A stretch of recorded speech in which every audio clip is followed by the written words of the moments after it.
Bonjour à toutes et à tous et bienvenue dans l'Éco-Santé, le podcast qui part à la rencontre de celles et ceux qui innovent dans le secteur de la santé. Je suis Marguerite de Rodelec, journaliste et cofondatrice de MedCheck Studio et je suis ravie d'animer cette émission qui vous est proposée par Medicine Paris Région qui depuis plus de 20 ans fédère les innovations pour faire de l'Île-de-France le premier écosystème santé d'Europe. Dans cet épisode, nous allons parler d'un sujet hautement stratégique, le financement de l'innovation santé. Entre les ambitions affichées du plan France 2030 et la réalité du terrain vécu par les acteurs, quels sont les ponts entre ces deux mondes pour faire de l'innovation santé un levier compétitif et industriel pour la France ? Comment améliorer la lisibilité et l'impact des dispositifs existants pour soutenir l'innovation ? Comment un grand industriel articule sa stratégie d'innovation en lien avec les priorités nationales ? Pour répondre à ces questions et bien d'autres, j'ai le plaisir d'accueillir Paul Midy, député de l'Essonne et également rapporteur général du projet de loi sur la simplification administrative.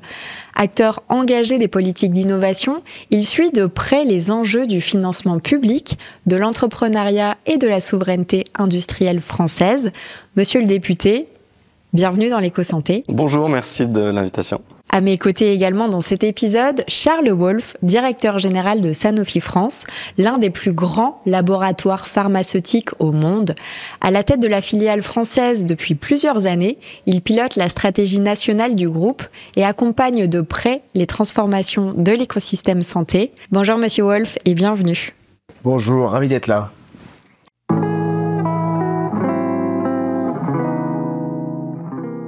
Alors Paul Midy, la première question s'adresse à vous, c'est une question large, mais si vous pouviez essayer d'être synthétique. Vous êtes l'un des artisans du plan 2030 en France. Entre les ambitions politiques et les réalités du terrain, qu'est-ce qui manque aujourd'hui pour que l'innovation santé devienne vraiment un levier industriel à part entière en France ? En fait, on a fait beaucoup de choses déjà et on voit quand on fait les choses, ça marche. Mais il faut maintenant qu'on les fasse beaucoup plus à l'échelle, et je dirais sur 3 dimensions. Il y a d'abord, il faut qu'on donne à nos entreprises, des entreprises comme Sanofi, aux startups qui innovent, des conditions, un environnement fiscal, réglementaire, économique qui soit favorable. Il faut qu'on mette le paquet sur l'innovation, donc il faut qu'il y ait de l'argent public qui aille vers l'innovation, mais aussi qu'on génère les leviers pour beaucoup plus d'argent privé arrive vers l'innovation. Et après, il y a les spécificités santé, où là, on a des sujets notamment réglementaires, sur la rapidité à aller donner les autorisations de mise sur le marché, sur la facilité à travailler avec les professionnels de santé, avec les hôpitaux. Voilà, donc il faut qu'on travaille à ces 3 étages-là et qu'on le fasse au niveau français et au niveau européen. Donc, il y a énormément de mesures, de choses qu'il faut mettre en place. Je donne juste 2-3 exemples. Sur les conditions économiques, c'est une loi de programmation sur 10 ans pour toutes les conditions économiques, où on continue à baisser les impôts de production. Il faut qu'on réussisse à continuer à baisser le coût du travail, notamment pour nos industriels et nos industriels en santé. Il faut qu'on leur donne, puisque les industriels en santé sont des industriels, donc ils ont besoin d'électricité. Il faut qu'on leur donne accès à une électricité qui soit le moins cher possible. Nous, on a proposé que les industriels aient accès à une électricité qui ne dépasse pas 50 € du mégawattheure. Donc ça, c'est pour, je dirais, les quelques conditions de base. Et sur l'innovation, il faut qu'on mette le paquet. On a fait le plan France 2030, effectivement, qui est un super plan, 54 milliards sur une dizaine de priorités. Maintenant, on arrive au bout de ce plan. 80% de l'argent a été engagé. Il faut qu'on passe à un plan France 2050 avec plus de moyens, 100 milliards, avec d'autant plus de moyens sur l'innovation en santé.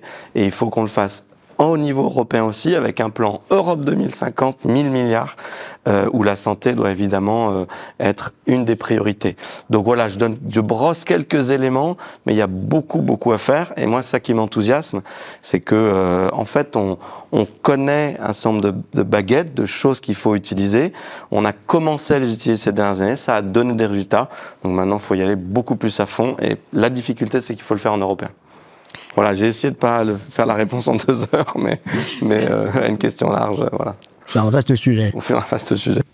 Alors justement, du point de vue d'un grand industriel comme Sanofi, comment vous percevez, vous, Charles Wolff, la lisibilité des dispositifs d'innovation mis en place ? Est-ce que c'est suffisant pour stimuler l'innovation ? Je souscris tout à fait à ce que tu as dit. Il n'y a pas d'industrie sans croissance, il n'y a pas de croissance sans innovation. Il faut vraiment mettre le paquet sur l'innovation. Concernant la lisibilité des aides, alors Sanofi, c'est un grand groupe, donc on a les ressources pour les analyser. Néanmoins, il y a certainement des progrès à faire, notamment pour les startups, les entreprises de taille intermédiaire et les PME. Sur les aides qui sont disponibles aujourd'hui, il y en a deux principales qui sont importantes pour nous. Le CIR et l'IP Box sont des aides qui sont vraiment pivots pour notre compétitivité. On n'aurait pas ces aides, on serait pas, je dirais, dans la course au niveau mondial. Donc il faut les préserver, il faut donner de la perspective sur le fait qu'elles soient maintenues, qu'elles soient renforcées. Ça, je souscris tout à fait à ça. La complexité administrative de la gestion de ces aides aussi est importante. Alors pour un grand groupe et encore plus pour des entreprises de taille intermédiaire ou des PME. Pourquoi? En fait, quand on est dans l'innovation, on est dans la course contre des concurrents. Quand il faut remplir des centaines de pages et des mois pour remplir un dossier CIR, et là, en fait, on perd du temps par rapport à des concurrents dans notre pays à l'échelle mondiale. Donc, on a des outils qui sont bons, qui peuvent être renforcés, qui doivent être renforcés, et sur lesquels il faut qu'on aille plus vite pour que le temps administratif soit beaucoup plus synchrone avec le temps de la concurrence internationale. Donc pour vous, ce serait important de le simplifier, justement. De simplifier et d'avoir aussi la notion de vitesse dans l'innovation, elle est clé. Être les premiers sur l'innovation, que ce soit en santé ou dans d'autres secteurs, c'est fondamental pour avoir un retour sur investissement et pour ensuite pouvoir gagner la course mondiale et avoir ensuite de la production. Si vous n'avez pas d'innovation, vous n'avez pas de production à long terme. Paul Midi, vous êtes très engagé sur la question de la souveraineté nationale. Selon vous, quel rôle peuvent jouer les grands groupes, grandes entreprises industrielles dans la relocalisation ou l'industrialisation des innovations santé en France ? Un rôle majeur. Alors je précise, je suis moi engagé sur la souveraineté nationale et européenne. Et je fais un petit détour par ce point-là parce qu'il est hyper important. Aujourd'hui, le monde dans lequel on est, c'est un monde où il y a trois grandes puissances, mais les deux premières sont les États-Unis et la Chine. Ce sont les deux premières économies du monde. L'Union européenne est la troisième économie du monde. Elle a longtemps été la première économie du monde et la plus innovante. Sauf que là, on est à la traîne. Et on est sur une trajectoire d'appauvrissement relatif à la trajectoire des Américains et des Chinois qui n'est pas acceptable. Et d'où ça vient? Le premier élément, c'est le fait qu'on n'innove pas assez. Donc on ne crée pas, parce que l'innovation, c'est le moteur de création de richesse et de création de prospérité. Et donc comment on fait pour innover? Soit on développe des startups qui se créent de rien, des nouvelles entreprises et qui ont vocation à devenir des très grandes entreprises. Ça, on a créé beaucoup de startups en France et en Europe. C'est super, on est sur une très très belle dynamique. On avait il y a quelques années aucune licorne, on a une trentaine. La dynamique, elle est très belle. Par contre, on n'a pas encore réussi à sortir de terre des géants technologiques et industriels, mais il y en a devant nous qui sont possibles. Et puis l'autre façon, c'est d'avoir des grands groupes et qui se développent, qui survivent et qui prennent de plus en plus de parts de marché. Et donc, évidemment que le rôle des grands groupes, il est très très important. La difficulté d'un grand groupe, parfois, c'est d'être une organisation qui perd en agilité, qui reste un peu confortablement sur le marché ou la technologie qui l'a fait réussir. Et puis, il y a une autre technologie qui arrive et on se fait disrupter. Et là, le grand groupe, il a une trajectoire de décroissance. Et donc, il faut qu'on arrive à aider nos grands groupes à être le plus agile possible, à leur enlever toutes les contraintes réglementaires les moins utiles. Il y en a plein qui sont évidemment très utiles. Ne pas les embêter à leur donner trop de temps administratif où ils passent du temps à devoir tout expliquer, tout gérer, etc. C'est aussi les règles du marché du travail on doit pouvoir réorganiser un grand groupe en Europe aujourd'hui plus facilement que c'est le cas. Il y a des grands groupes aujourd'hui qui meurent des contraintes de réorganisation qu'on a mis sur ces grands groupes. Donc il faut qu'on les aide pour qu'ils soient les meilleurs possibles. En Europe, on a plein de grands groupes qui sont super. Mais si on regarde ces grands groupes par rapport aux technologies du futur, on commence à se décaler. Donc il faut qu'on les aide à bien revenir sur la trajectoire. Et je pense que les groupes de santé comme Sanofi, c'est vraiment les bons exemples parce qu'ils sont à la pointe de l'innovation, mais ça va très vite, c'est très dur, hein, ça tape fort, il faut beaucoup de moyens et donc il faut qu'on arrive à les aider pour ça parce que c'est ces grands groupes qui créent in fine, donc grands groupes et vieux groupes qui viennent de start-up, c'est eux qui vont créer beaucoup de valeur et qui vont générer la trajectoire de prospérité. Un dernier chiffre qui est qu'aux États-Unis, 10% de leur produit intérieur brut, c'est 10% de leur richesse chaque année créée. C'est, pour faire très simple, les GAFAM, leur grand groupe de technologie.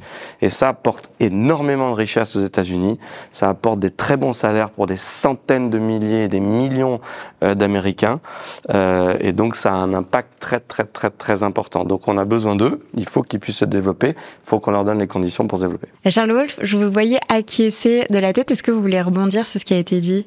Ouais, je pense que oui, on a un vrai rôle. Alors j'acquiesçais beaucoup sur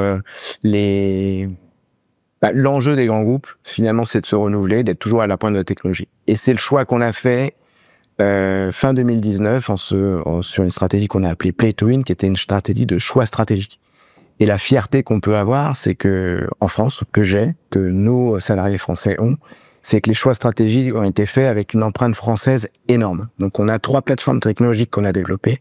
Donc les petites molécules chimiques, avec une refonte de notre site de Sisteron, qui va permettre, d'ici la fin de l'année, début de l'année prochaine, par exemple, de produire une molécule innovante sur la sclérose en plaques. C'est des choses concrètes pour les patients, c'est un vrai impact pour la santé publique et surtout, c'est une technologie une molécule qui sera à la pointe des traitements contre la sclérose en plaques. C'est les vaccins avec l'ARN messager. Hein. Tu parlais de disruption, l'ARN messager est une vraie disruption, comme chaque pandémie. La dernière pandémie nous a apporté une disruption avec l'ARN messager. Sanofi est revenu dans la course. On a développé un centre d'ARN messager en R&D qu'on a inauguré ce début d'année avec une usine ensuite modulaire, dont on pourra parler plus tard. Mais en tout cas, on a cette expertise qui s'est développée pour être à nouveau à la pointe sur l'ARN messager. Et la troisième chose, c'est tout ce qui est biotechnologie et anticorps monoclonaux sur notre site de Vitré. Donc on a ces 3 plateformes de technologie en France. Donc c'est unique dans le monde, hein. On est le seul pays à Sanofi à avoir ces 3 plateformes. C'est une grande fierté parce qu'on a 3% du chiffre d'affaires et finalement un tiers de nos investissements R&D et 3 de nos meilleures plateformes qui sont en France. Et je devrais aussi souligner 3 accélérateurs digitaux pour justement utiliser l'intelligence artificielle pour aller plus vite, pour développer des innovations pour les patients.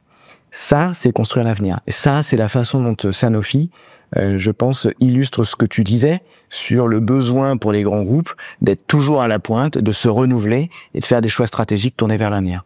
Et chez Sanofi, justement, comment vous alignez votre stratégie d'innovation avec les priorités nationales françaises ?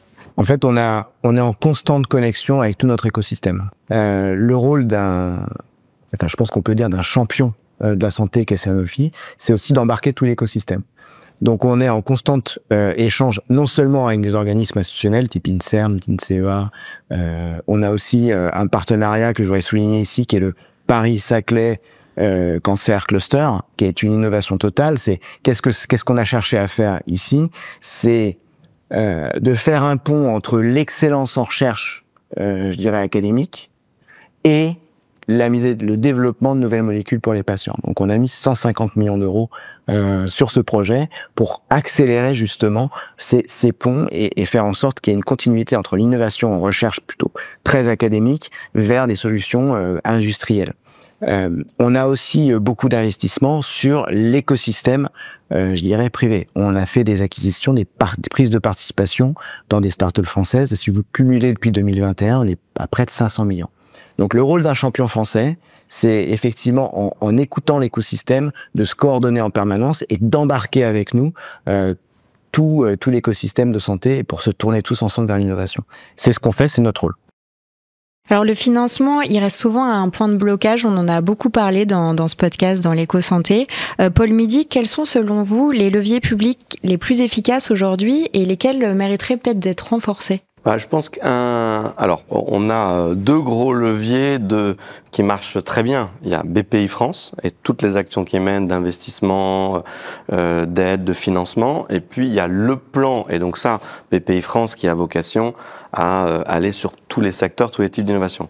Et puis, il y a France 2030 qui est le plan ciblé sur une dizaine de priorités où là, on se dit qu'en français, on peut être parmi les meilleurs du monde et donc on met le paquet.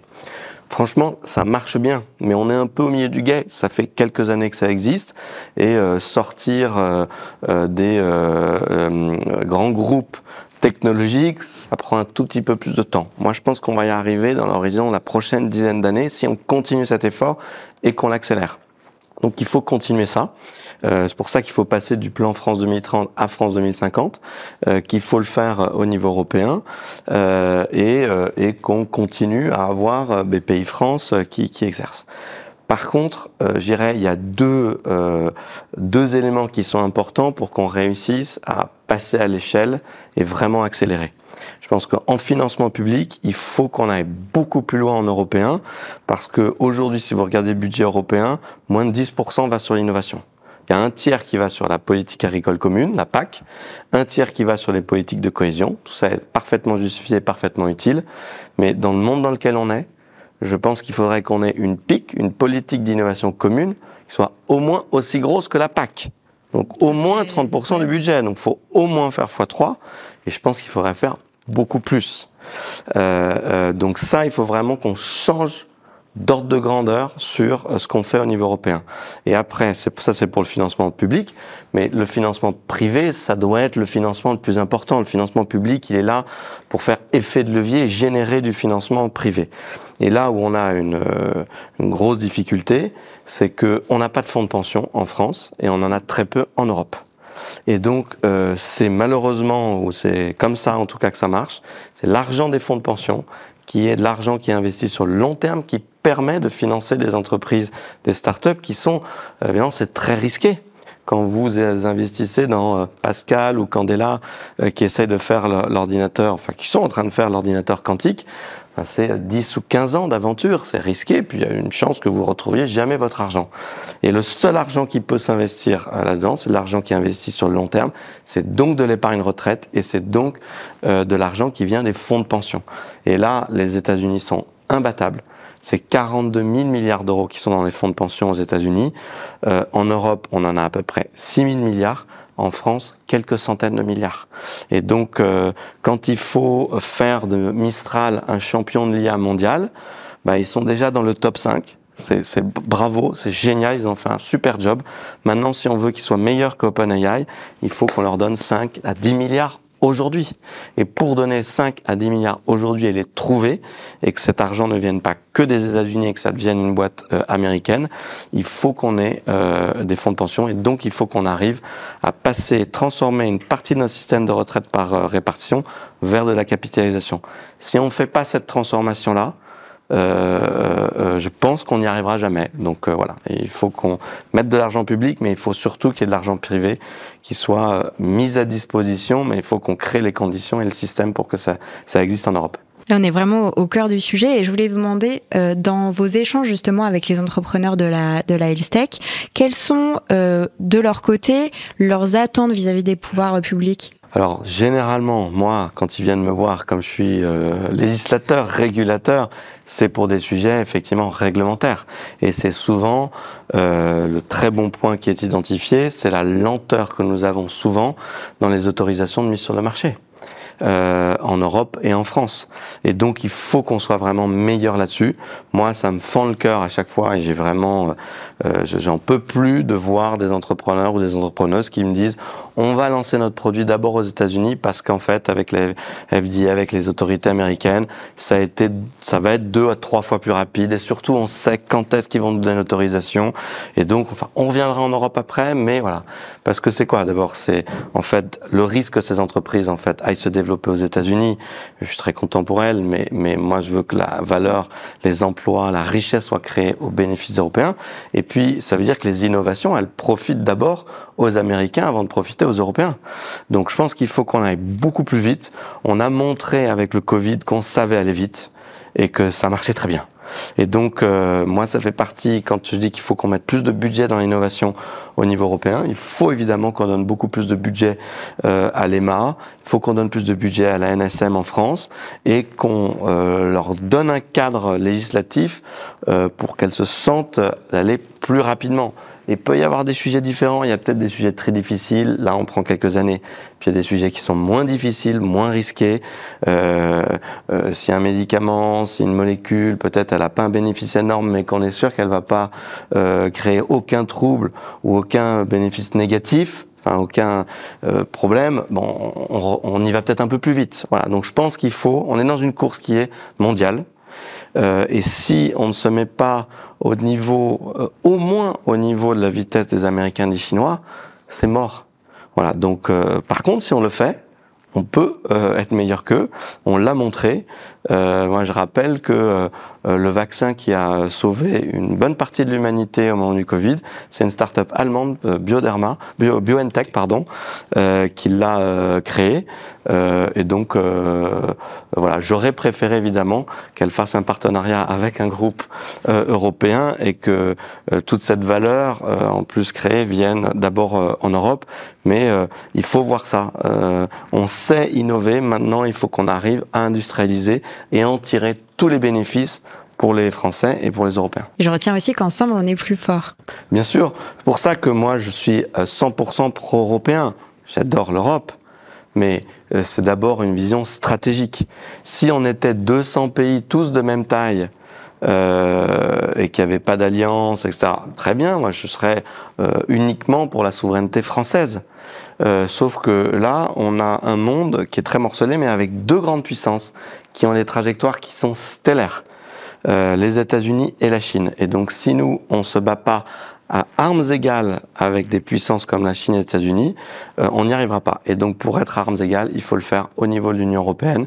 C'est la masse critique pour réussir à être suffisamment unis pour se battre contre ces deux colosses. Et pour rebondir sur ce que tu as dit, notamment sur l'importance des délais d'accès au marché, notamment pour des sociétés innovantes, c'est fondamental. Je rajouterais deux arguments. Le premier, c'est que le monde de l'industrie de santé était complètement globalisé. Là, aujourd'hui, il y a de nouveaux équilibres qui sont en train de se créer. Si l'Europe ne prend pas sa place en construisant des conditions de marché qui sont attractives dans l'échiquier mondial et qu'on n'est plus sur une seule jambe des États-Unis et une qui est en train de se construire en Chine, donc vraiment une jambe européenne, on va rater quelque chose de fondamental pour notre souveraineté nationale européenne. Juste, et un deuxième argument, un point très important, aujourd'hui il y a des analystes qui, quand ils évaluent une molécule, la valeur d'une molécule, ne prennent en compte que le marché US et que le marché chinois. Pas le marché européen qui n'existe pas vraiment dans la santé.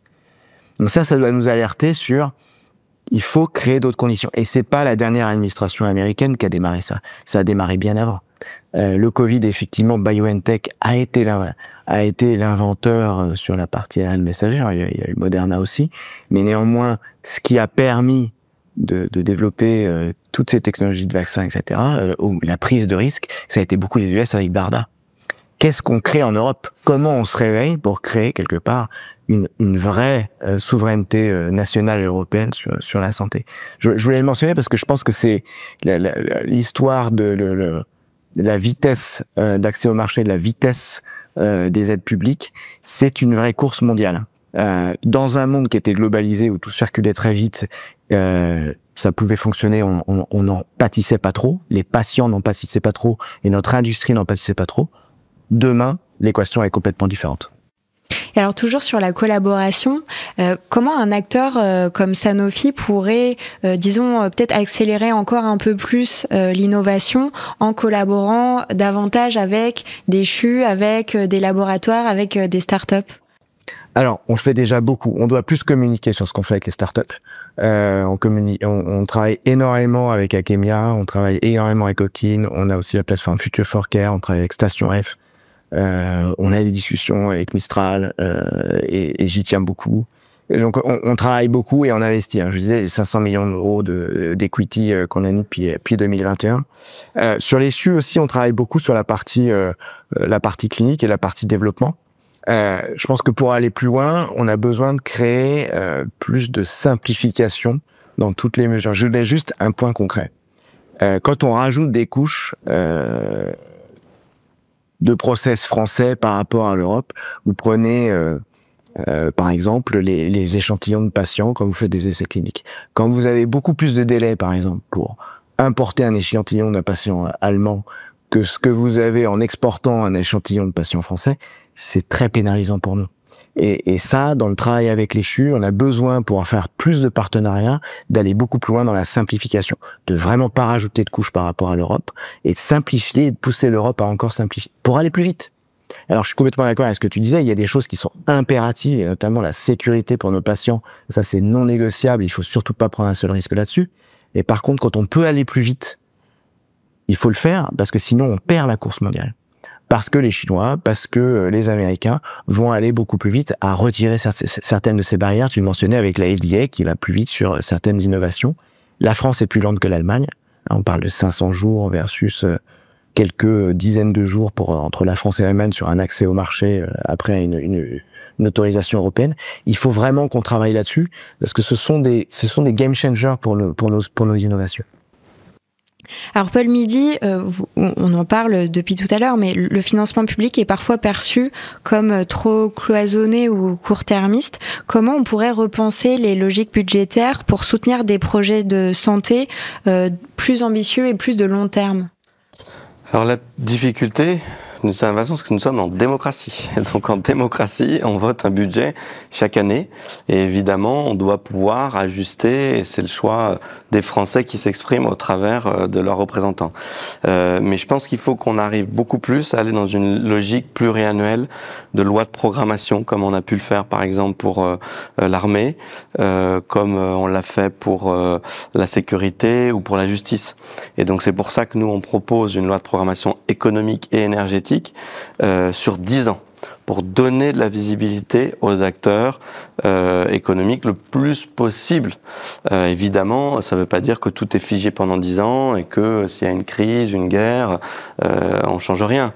Évidemment, on est obligé de garder la flexibilité, mais se donner beaucoup plus de visibilité, je pense que c'est important. Et dans un programme comme France 2030 et j'espère un futur France 2050, il faut qu'on se donne de la visibilité sur évidemment plusieurs années, mais aussi, parce qu'il faut le faire aussi, c'est se dire on prend 100 milliards sur ce programme, on va déjà avancer avec 60 milliards, où là on donne les priorités. Mais on montre qu'il y a 40 milliards qui sont là, qui ne sont pas affectés pour le moment. Pourquoi ? Parce qu'on sait que les priorités vont évoluer, vont changer. Il y a des projets qui marchent, il y a des projets qui marchent pas. Il y a des projets qu'on n'avait pas anticipés. Je veux dire, l'IA, il y a 10 ans, on pensait pas que ça prendrait cette place-là. Et puis, on s'est pas rendu compte au début tout de suite de la révolution de l'IA qu'en fait, avoir la maîtrise des puces, des GPU et du hardware dans l'IA, en fait, c'était un point extrêmement important. Donc, on a dû lancer un nouvel axe dans France 2030 sur justement les puces IA. Mais il faut qu'on garde cette flexibilité. Donc c'est donner beaucoup plus de pluralité, ça c'est clair, mais aussi garder la flexibilité. Quand on fait de l'innovation, faut être très souple. Hein. Donc il y a peu de grands programmes où on sait sur les 30 prochaines années exactement ce qu'on va faire. Non, il faut qu'on se donne des priorités et qu'on les finance d'une façon très importante. Je voudrais rebondir sur ce que tu dis sur la programmation effectivement économique décennale, hein, sur la partie santé, et d'ailleurs nos voisins espagnols l'ont fait. Avoir une loi de programmation pluriannuelle qui couvre les besoins du ministère de la Santé, les besoins du ministère de l'Industrie et de l'Économie, ça ce serait un énorme plus pour nous. Pourquoi ? Parce que on a des enjeux démographiques de santé qui sont très complexes, hein, budgétaires, vieillissement de la population, tu connais le sujet bien mieux que moi. On a des enjeux de cette industrie de santé qui est en train, au niveau mondial, de se réorganiser. Et donc, seule une loi pluriannuelle nous permettra à la fois de répondre à l'évolution des besoins de santé, qui est quand même très croissant, et à la fois de créer des conditions qui soutiennent la compétitivité et l'innovation, et de créer les conditions de la souveraineté nationale et européenne pour notre industrie. Ça, c'est très important de pousser ce modèle-là, parce que si on ne le fait pas, quelque part, on a un risque de déplacement des activités. Alors, je parle pas de Sanofi, et Sanofi a fait le choix de la France, mais on a un risque du barycentre de l'industrie santé qui s'étiole finalement sur les deux autres marchés, puisqu'il n'y aura pas de conditions finalement long terme, visibles, lisibles, en Europe et en France. Alors, nous arrivons à la fin de cet épisode. Avant de conclure avec l'innovation que vous aurez choisie, je voulais vous demander à vous deux, si vous deviez l'un et l'autre faire une proposition concrète pour que la France devienne vraiment le leader européen ou avec l'Europe de l'innovation santé, quelle serait-elle ? Une loi pluriannuelle de santé qui couvre à la fois les besoins de santé de notre population française, avec des objectifs clairs en termes d'amélioration de la qualité de vie des Français, avec des objectifs clairs sur l'accès à l'innovation. On en parlait tout à l'heure, l'importance de l'accès à l'innovation. Aujourd'hui, il y a 40% des molécules validées par l'Europe qui n'arrivent pas en France chez le patient. C'est une vraie perte de chance. Et il y a aussi avec des objectifs très clairs sur l'industrie. On ne pourra pas avoir une industrie souveraine du médicament sans investir sur les prix du médicament, sur l'innovation. Pourquoi ? Parce que pas d'innovation, pas de croissance, pas d'industrie. Et la deuxième raison, si vous n'avez pas de molécules innovantes présentes en France, comment un chercheur tout simplement va pouvoir faire une étude clinique en se comparant au meilleur vaccin, à la meilleure molécule disponible sur le marché, si elle n'est pas disponible sur le marché français. Donc c'est très important d'avoir une loi de programmation de santé, au moins de 3 à 5 ans, qui réponde aux enjeux de santé des Français et aux enjeux de souveraineté de la filière. Et moi je dis, suite du plan France 2030, un plan France 2050, 100 milliards, intégré dans un plan Europe 2050, 1000 milliards évidemment au niveau européen, dans lequel la santé est une des principales priorités. Voilà, je pense que ça serait une bonne chose, si on arrive à faire ça, c'est bien. Et ben merci à tous les deux. Avant de conclure cet épisode, je voudrais faire ce rituel que l'on a dans l'éco-santé, de demander à nos deux invités de nous plonger dans les coulisses de l'innovation santé des 20 dernières années. Et je vais vous donner à chacun une innovation que vous avez choisi de nous présenter.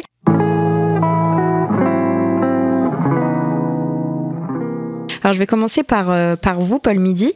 N'oubliez pas, pour nos auditeurs qui nous écoutent et qui ne nous regardent pas, d'écrire. Alors, en l'occurrence, vous, votre innovation est assez dure à décrire. Alors, la petite image est difficile à décrire, mais l'innovation, elle est très claire. Et elle date pas d'il y a 20 ans, elle date d'il y a quelques mois.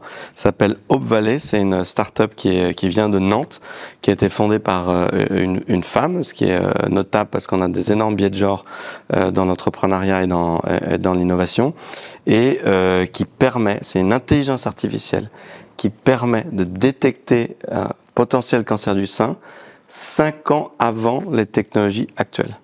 C'est-à-dire vous anticipez de 5 ans la capacité à détecter un cancer du sein qui arrive, quand on sait que c'est souvent une course de vitesse et que c'est plus tôt on détecte qu'on est capable de traiter, c'est une révolution pour la santé des femmes, et c'est français. Et donc voilà, c'est vraiment le type d'innovation qui ont un bénéfice très très clair. C'est une vraie rupture. Il faut évidemment qu'on aide cette start-up et c'est le cas, et de toute façon la fondatrice est évidemment géniale. J'espère que cette start-up aujourd'hui deviendra un Sanofi de demain. Un leader mondial de l'IA en santé. C'est ce que je leur souhaite en tout cas. Voilà. Donc on avait essayé d'illustrer ça avec un ordinateur, un téléphone, un petit dispositif. Mais voilà, c'est ça. C'était un peu dur d'illustrer une IA. Voilà. Et alors, vous en l'occurrence, Charles, c'est un petit peu plus tangible puisque c'est une usine. Alors je pense que ça, c'est une innovation très tangible et je crois beaucoup à l'IA et à la capacité de l'IA à révolutionner la santé, hein, et dans la découverte de molécules, mais aussi dans les solutions patients. Moi, j'ai choisi Modulus. Alors, Modulus, c'est notre nouvelle usine qui a été inaugurée par le président il y a à peu près 1 an. Alors pourquoi j'ai choisi Modulus ? La première chose, c'est que tu parlais de disruption, c'est une disruption du monde du vaccin. Moi, ça fait 21 ans que je travaille dans le vaccin. Je pense que tous nos concurrents, je sais que tous nos concurrents nous envient. Qu'est-ce que c'est Modulus ? C'est la première usine modulaire de vaccins. classiquement, une usine de vaccins, c'était un bâtiment, un type de bactérie ou de virus, et donc c'était très peu agile. Et du coup, ça répond pas à deux choses. Réponse pandémique, et on l'a vu pendant le Covid, et ça répond pas à une deuxième chose qui est plus chez Sanofi. On a un portefeuille de développement très innovant dans la partie vaccination et immunologie. Donc on a besoin d'une usine qui soit capable de s'adapter à plusieurs technologies. Et cette usine est capable de produire 4 vaccins sur des technologies différentes en parallèle, donc beaucoup plus agile. Donc une innovation de rupture. La deuxième chose, c'est que, grande fierté pour nos employés, tout l'engineering est interne. C'est une idée des équipes de Sanofi. Et la troisième chose, c'est bien sûr que c'est une innovation française. Eh bien, ce sera le mot de la fin. Un grand merci à tous les deux de nous avoir montré à quel point l'innovation santé est aussi extrêmement politique. Exactement. Merci. Vous l'avez compris, chez Medicen, c'est en collaborant ensemble que les prochaines étapes de l'innovation santé seront tracées. Merci à nos invités et merci à vous, chers auditeurs, d'avoir embarqué avec nous dans cet épisode de l'Éco-Santé. S'il vous a plu, abonnez-vous sur votre plateforme d'écoute préférée, laissez-nous des commentaires et des étoiles. Et quant à moi, je vous dis à très bientôt pour un nouveau tour d'horizon de celles et ceux qui font l'innovation santé.